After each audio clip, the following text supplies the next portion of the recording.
This is SARS-CoV-2, the virus behind the COVID-19 pandemic. As we sit here in quarantine, scientists are working around the clock to fight against this virus. One specific treatment that scientists are working on is targeting the protease of the SARS-CoV-2 virus. The protease is an enzyme that breaks down long chains of proteins to useful parts for viral replication. Treatment is given in the form of ligands or peptides that are signal compounds.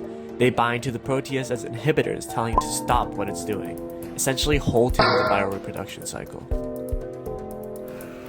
Traditional methods used to develop these antiviral drugs take a very long time, which isn't very useful in a global pandemic. However, with the support of deep learning, the treatment is already in our sights. So what is deep learning? Deep learning is a form of machine learning where the computer essentially learns to find patterns.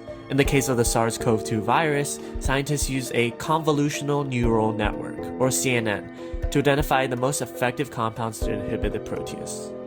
Whoa, that's a big word. Don't worry, I'll break down the process.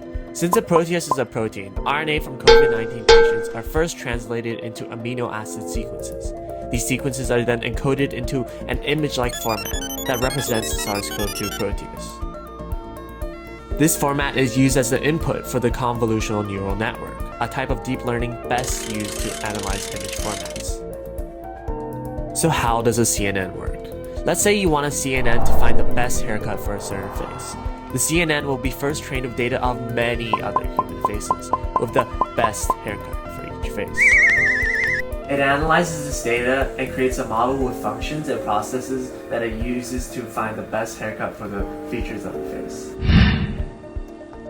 To determine the facial features on the image, the CNN will first analyze basic patterns, such as the edges of your face.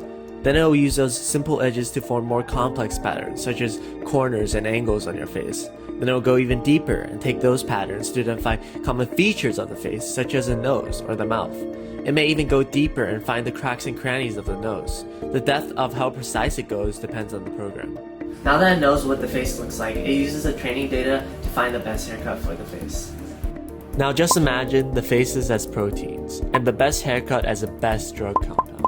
The CNN is instead trained with many different proteins and their best ligand and peptide inhibitors. It uses this data to create a model that finds the most effective compound and also ranks these compounds by their effectiveness and its recommendation. This process significantly reduces the time it takes to find the best compounds for the drug, which hopefully means we'll soon be able to find a treatment for the COVID-19 virus. Thank you for watching.